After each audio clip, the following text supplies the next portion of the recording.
أعوذ بالله من الشيطان الرجيم بسم الله الرحمن الرحيم وقضى ربك ألا تعبدوا إلا إياه وبالوالدين إحسانا إما يبلغن عندك الكبر أحدهما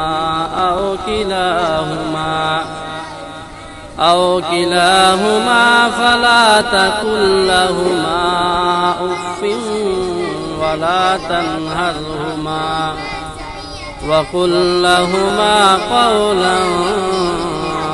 كريما واخفض لهما جناح الذل من الرحمة وقل رب ارحمهما كما ربياني صغيرا